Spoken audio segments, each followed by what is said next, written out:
Assalamualaikum warahmatullahi ta'ala wabarakatuh. Waalaikumsalam warahmatullahi wabarakatuh. Alhamdulillah, wassalatu wassalamu ala Sayyidina Muhammad ibn Abdullah wa ala alihi wa sahbihi wa man wala amma ba'du. Alhamdulillah, kita bersyukur kepada Allah subhanahu wa ta'ala. Kita ditakdirkan oleh Allah bisa dalam keadaan taat kepada Allah di malam hari ini. Sebagaimana tadi guru kita Kiai Asmawi nyampaikan, yang mengumpulkan kita semua Allah subhanahu wa ta'ala, sehingga kita bisa taat bitaufikillah saral muti'u yuti'uhu. Dengan taufik dari Allah subhanahu wa ta'ala, seseorang yang taat bisa taat pada Allah subhanahu wa ta'ala. Kita duduk dari awal tadi mungkin ba'dal isya, qasidahan bersama, sholawatan kepada Nabi Muhammad SAW, berzikir kepada Allah subhanahu wa ta'ala, munajat bareng, doa bareng, insyaallah semua yang kita lakukan diterima sama Allah subhanahu wa ta'ala, menjadi bekal kita kelak nanti di akhirat, menjadi penyelamat kita di akhirat. Kumpulnya kita di sini, apa yang kita jalankan dan bersama orang-orang mulia pun ini menjadi penyelamat. Kita kumpul banyak tadi habaib yang ikut datang bersama kita. Kita lihat wajah mereka. Di antaranya ada Al-Habib Hasan Al-Hasani, Al-Habib Utsman bin Syekh Abu Bakar, dan para habaib yang lain. Kumpulnya sama mereka insya Allah ini yang memperkuat hubungan kita sehingga kelak nanti bisa kumpul bersama Nabi Muhammad SAW. Dan juga banyak tadi ulama asatidah disebutkan. Hadir di sini jangan khawatir, kata Gus Sodik, habibnya banyak, ustadznya banyak,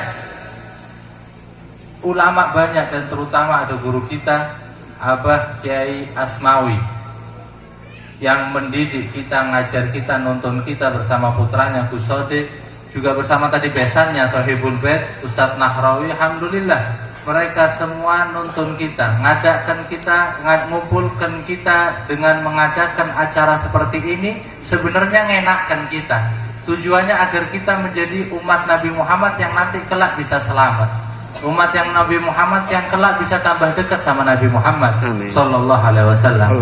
Kita kumpul kayak gini, mengenang, merayakan kelahiran Nabi Muhammad Sallallahu Alaihi Wasallam, keberadaan Nabi Muhammad Sallallahu Alaihi Wasallam. Walaupun sekarang sudah di akhir-akhir dari bulan Maulid Nabi Muhammad, akhir-akhir bulan Rabiul Awal, insya Allah akhir-akhir sisa ini tetap rahmat Allah kita dapatkan, anugerah Allah kita raih, semua dicurahkan oleh Allah subhanahu wa ta'ala. Amin ya rabbal alamin.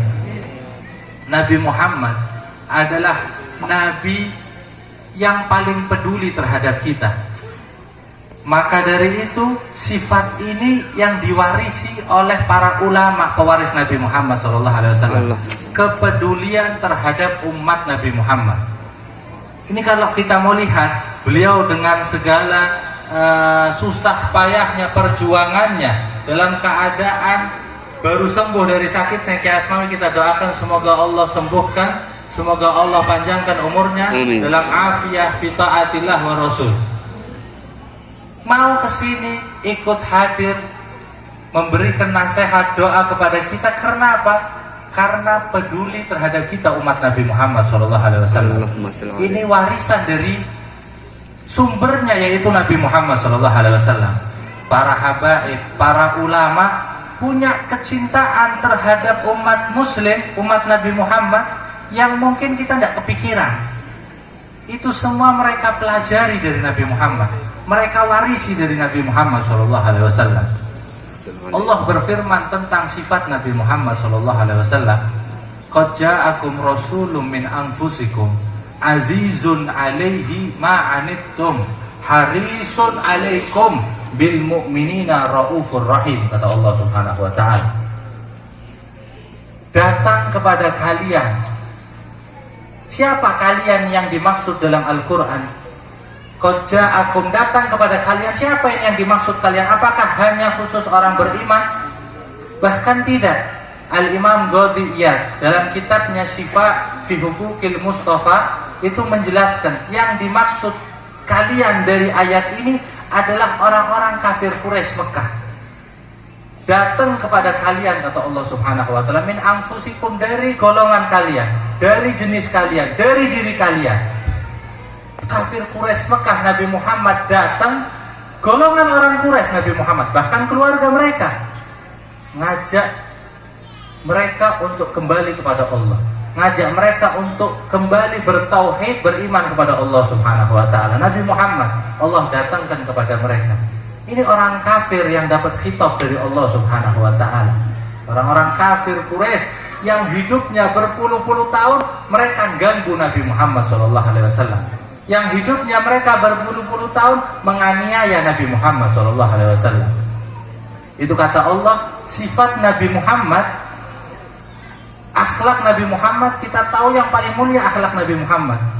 Khisalul hamidah kulluha fi Rasulillah. Semua sifat-sifat terpuji itu ada di diri Nabi Muhammad sallallahu alaihi wasallam, sehingga dalam ayat lain Allah berfirman, wa innaka la'ala khuluqin adzim. Nabi Muhammad akhlaknya yang teragung, yang terbaik. Allah sebutkan dua sifat Nabi Muhammad di ayat ini, bahkan tiga. Dua Allah sebutkan di awal ini yang menjadi sifat Nabi Muhammad yang diwarisi oleh semua pewaris Nabi Muhammad sallallahu alaihi wasallam. Apa? Allah sebutkan azizun alaihi ma anittum. Nabi Muhammad merasa berat atas derita yang menimpa kalian, kata Allah Subhanahu wa taala. Khitabnya kepada siapa? Bahkan terhadap orang kafir. Apapun yang menimpa terhadap orang kafir, Nabi Muhammad merasa berat, ikut merasa deritanya, ikut merasa susah juga Nabi Muhammad SAW, karena pedulinya Nabi Muhammad SAW. Padahal hidupnya diganggu Nabi Muhammad, padahal hidupnya dicaci, hidupnya dianiaya oleh mereka, tapi ikut kesian Nabi Muhammad, ikut merasa susah, ikut merasa berat apapun derita yang menimpa mereka, kata Allah Subhanahu wa taala. Ini sifat Nabi Muhammad. Sehingga pernah dalam cerita terjadi, Nabi Muhammad lagi duduk-duduk bersama para sahabat, lewat jenazah mau dikuburkan, digotong. Nabi Muhammad jenazah lewat, langsung berdiri Nabi Muhammad memandang jenazah dengan muka serius. Nabi Muhammad kesian. Sahabat bingung, mengingatkan, mungkin Nabi Muhammad tidak tahu nih. Ya Rasulullah, itu jenazahnya orang Yahudi ya Rasulullah, kok sampai segitunya berdirinya? Apa doakan apa gimana? Akhirnya kata Nabi Muhammad, nafsun tafallatat alayya, satu jiwa luput dari saya. Dia meninggal keadaan Yahudi, akhirnya luput, tidak bisa saya selamatkan. Sedih Nabi Muhammad SAW. Kepedulian Nabi Muhammad SAW. Bahkan kita tahu kisahnya Nabi Muhammad dalam kisah Muhammad ketika dakwah ke daerah Taif. Tidak disambut enak kayak kita zaman sekarang. Baunya enak melati di mana-mana. Makanan minuman di sini udah siap semua. Karpetnya empuk enak, duduknya nyaman, kipas ada. Dulu Nabi Muhammad dakwah ke Taif tidak ada sambutan sama sekali. Bahkan bukan hanya tidak ada sambutan, bahkan malah cacian terhadap Nabi Muhammad SAW. Gangguan terhadap dakwahnya Nabi Muhammad SAW. Tidak diterima Nabi Muhammad dakwahnya, diganggu habis-habisan Nabi Muhammad. Sampai saking parahnya itu mereka mengeluarkan orang-orang gila untuk ngejar-ngejar Nabi Muhammad, untuk melempari Nabi Muhammad. Anak-anak kecil mereka suruh melempari Nabi Muhammad SAW. Sehingga Nabi Muhammad tidak terasa ini diganggu, dikejar-kejar sama orang gila, anak-anak kecil melempari Nabi Muhammad, sampai Nabi Muhammad menghindar jauh, sampai udah jauh dari kota Taif. Lari, jalan jauh, sampai udah jauh dari kota Taif Nabi Muhammad SAW. Sehingga melihat keadaan seperti ini, terluka Nabi Muhammad. Ini keadaan termasuk keadaan yang paling berat terhadap Nabi Muhammad. Itu pernah Siti Aisyah, istrinya Nabi Muhammad, ketika di Madinah setelah perang Uhud. Itu di perang Uhud Nabi Muhammad kita tahu sampai terluka. Serangan orang kafir sampai hampir kalah pasukan muslimin. Terluka banyak Nabi Muhammad, banyak yang meninggal di antara sahabat. Sayyidina Aisyah tanya sama Nabi Muhammad, ya Rasulullah, hal marrat alaikal yawm asyad min hadha? Apakah pernah kamu melalui hari yang lebih berat dibanding itu kejadian ketika perang Uhud? Kata Nabi Muhammad, iya pernah. Kapan ya Rasulullah? Ketika ke Taif, dakwah di Taif. Kisah ini termasuk hari yang paling berat bagi Nabi Muhammad. Dakwah cuma ngomongi Nabi Muhammad, bukan narik-narik orang, enggak. Cuma kasih tahu, ngajari. Gampangnya bahasa kita, kalau enggak mau nerima ya udah tinggal diem aja. Ini tidak diterima dan diganggu Nabi Muhammad, dilempari sampai terluka-luka Nabi Muhammad. Berat Nabi Muhammad ngadepi saat itu. Perjuangannya dibayangkan zaman kita sekarang jauh perjuangan dakwah Nabi Muhammad SAW. Akhirnya Nabi Muhammad yang tidak kuat, bahkan para malaikat tidak kuat. Ngelihat Nabi Muhammad digitukan, malaikat Jibril datang bawa malaikat penjaga gunung. Datang menghadap Nabi Muhammad SAW. Ya Rasulullah, ini malaikat penjaga gunung mau ngomong. Kata Nabi Muhammad, ayo ngomong.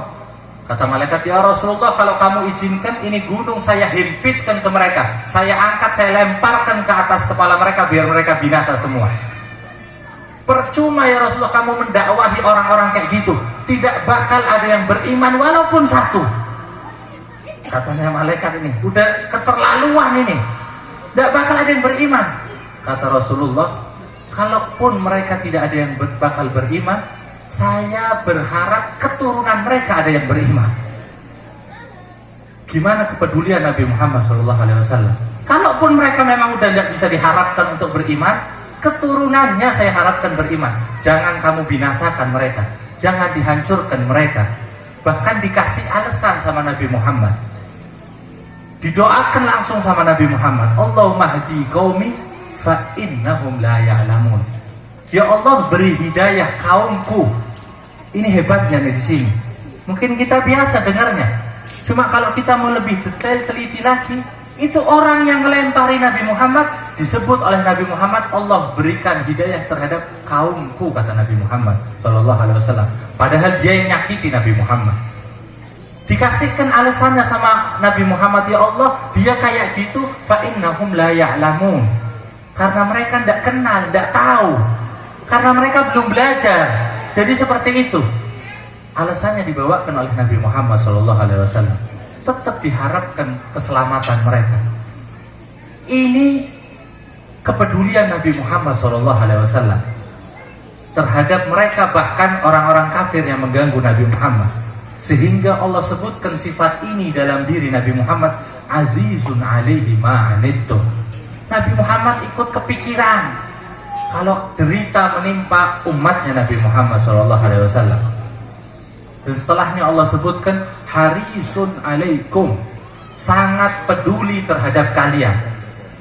Sangat peduli. Orang yang paling peduli terhadap kita itu bukan ayah kita, bukan ibu kita, bukan teman kita, bukan saudara kita. Yang paling peduli terhadap kita adalah Nabi Muhammad SAW.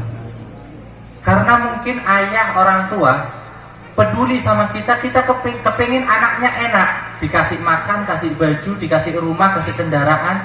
Nabi Muhammad peduli terhadap kita, kepingin kita enak dunia dan akhirat, kepingin kita semua masuk surga. Sehingga Nabi Muhammad mengatakan dalam hadisnya, kullu ummati yadkhulunal jannah, kata Nabi Muhammad SAW. Siapa yang paling peduli sama kita, sama Nabi Muhammad? Semua umatku masuk surga, kata Nabi Muhammad SAW. Dijelaskan sama Nabi Muhammad, man ata'ani dakhalal jannah, yang taat kepadaku dia bakal masuk surga, pasti masuk surga. Ini kalau mau kita paskan, kita bakal mengatakan berarti yang maksiat bakal masuk neraka.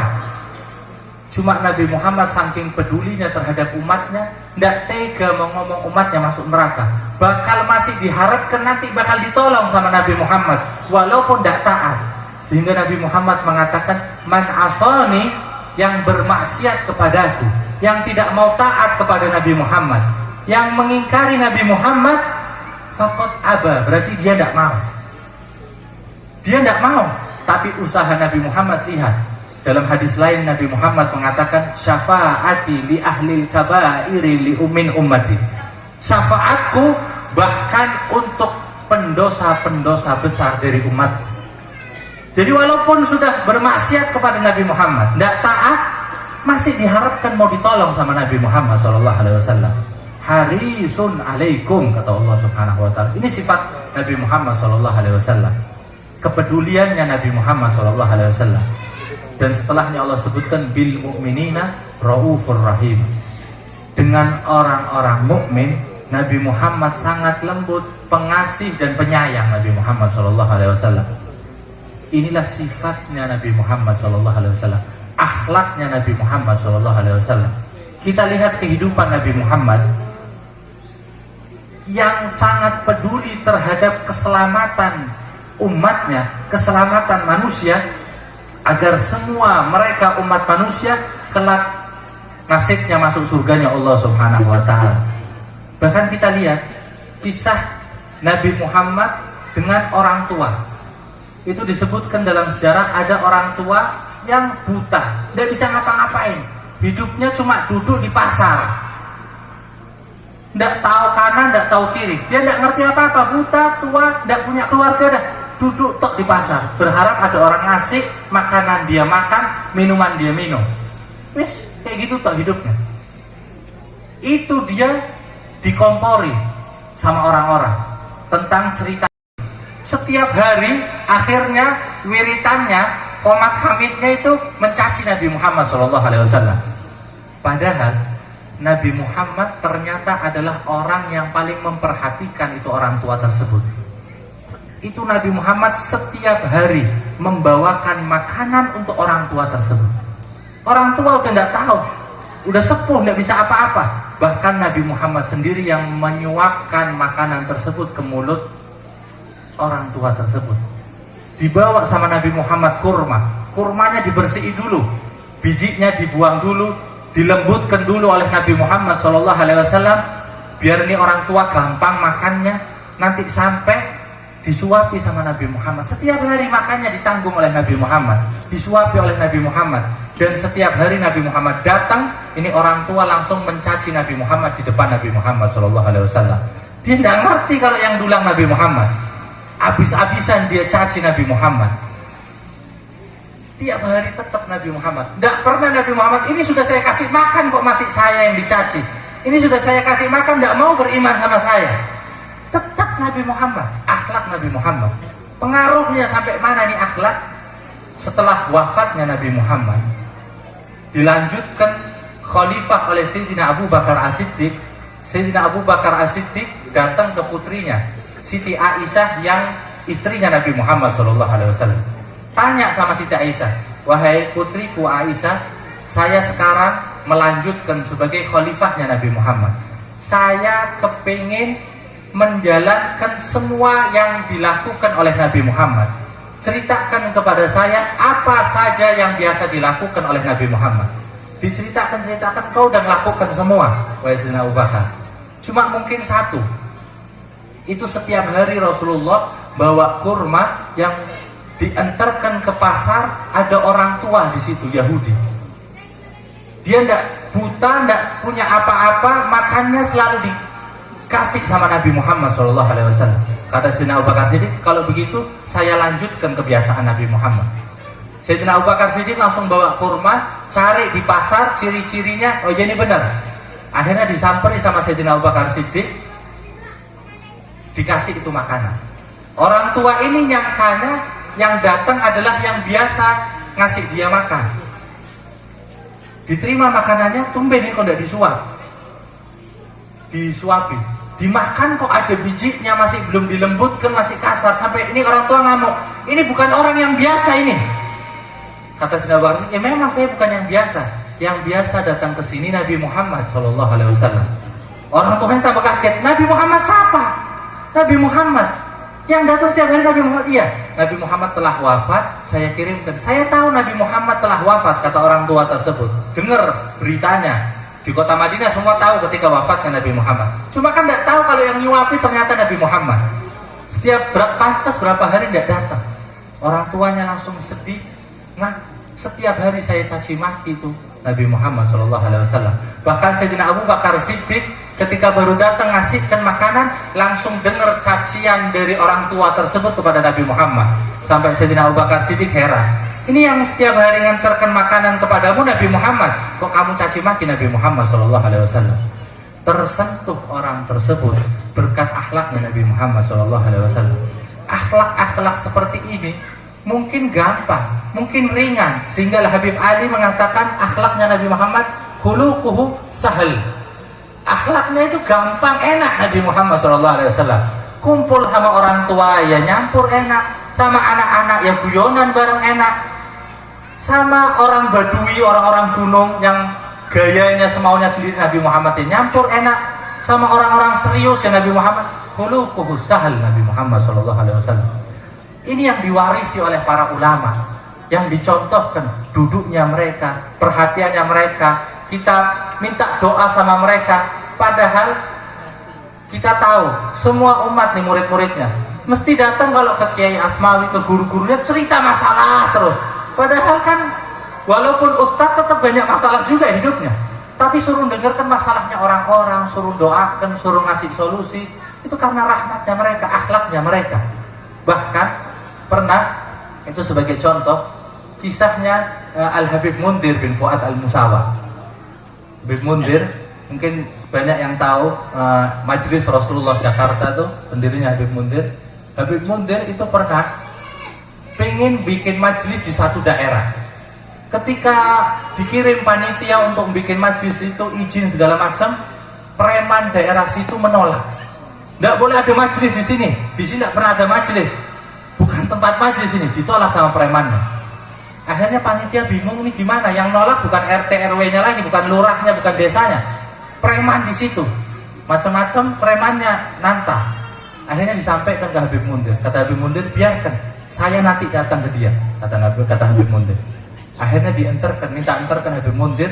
Itu sebutkan Habib Mundir melepas pakaian kebesarannya, imamahnya dicopot dulu, pakai peci biasa, pakai sarung koko biasa, datang ke rumahnya preman, ke markasnya, lagi kumpul-kumpul. Habib Mundir masuk, izin masuk, salam masuk, kaget, siapa ini? Yang datang siapa? Tidak ada yang kenal. Habib Mundir datang, masuk, salam, kemudian dijabat tangannya itu preman. Dijabat, kemudian dicium sama Habib Mundir tangannya premannya. Dicium bolak-balik bahkan sama Habib Mundir. Premannya kaget, kata premannya, seumur hidup anak saya tidak pernah nyium. Tidak ada yang pernah nyium tangan saya sampai bolak-balik. Ini siapa ini yang nyium? Akhirnya tanya, ini siapa ini? Habib Mundir yang kepingin baik bikin majlis di sini. Akhirnya dia langsung ngomong, wahai Habib, antum bikin majlis di sini terserah, saya jadi satpamnya, kata preman. Ini akhlak Nabi Muhammad SAW. Lembutnya menghancurkan keras kepala hatinya seseorang. Akhlak Nabi Muhammad SAW pengaruhnya sangat besar. Maka majelis Rasulullah, pengikutnya pemuda-pemuda yang kembali hijrah sangat banyak. Pengaruh dari akhlaknya Nabi Muhammad. Gitu ulama. Kita lihat guru-guru kita, kepedulian mereka.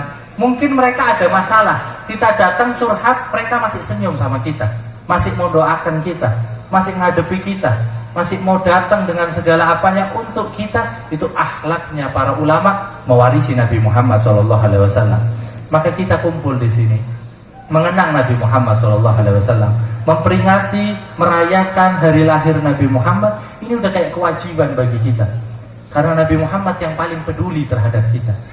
Ini urusan apapun, sampai dalam hadis Nabi Muhammad juga bersabda, kesalahan kita diampuni oleh Allah itu berkat Nabi Muhammad.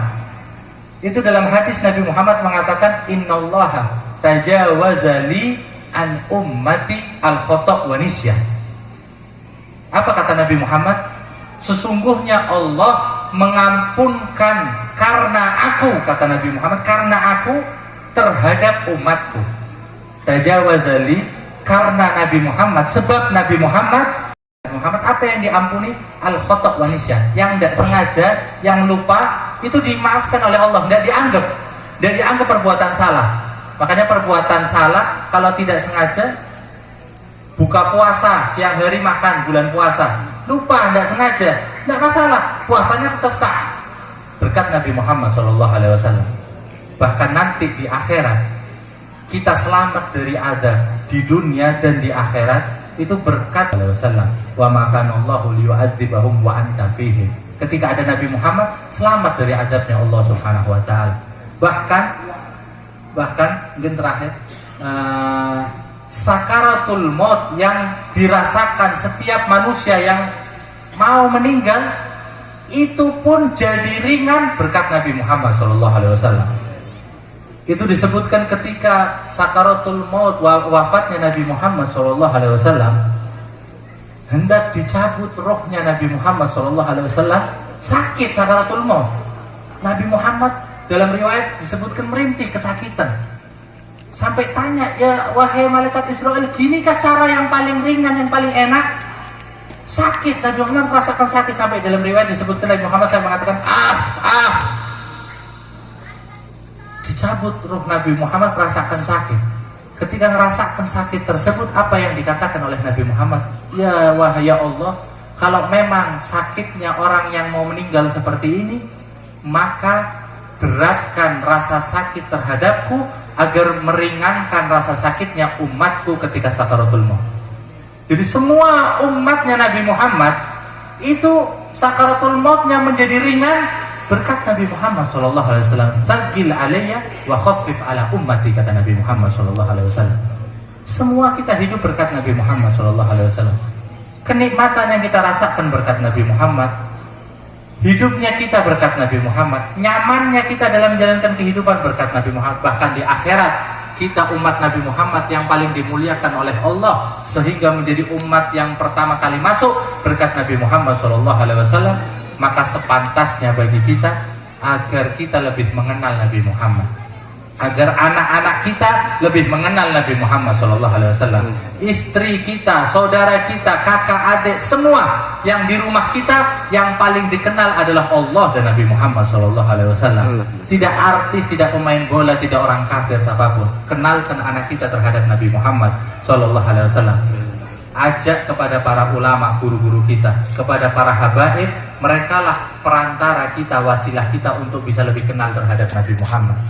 Jadikan ajaran Nabi Muhammad, syariat Nabi Muhammad yang paling kita utamakan di rumah kita. Sunnah-sunnah Nabi Muhammad adalah gaya hidup kita. Jalankan ini semua, insya Allah kita menjadi umat yang kelak bukan hanya diselamatkan oleh Nabi Muhammad, tapi dibanggakan oleh Nabi Muhammad SAW. Sedikit yang bisa kita sampaikan. Allahumma hdina bihudak waj'alna mimman yusari'u fi ridha wa la tuwallina waliyan siwak wa la taj'alna mimman khalafa amraka wa asaf. Hasbunallahu wa ni'mal wakil wa la haula wa la quwwata illa billahil azim. Wa la'afu minkum. Assalamualaikum warahmatullahi taala wabarakatuh.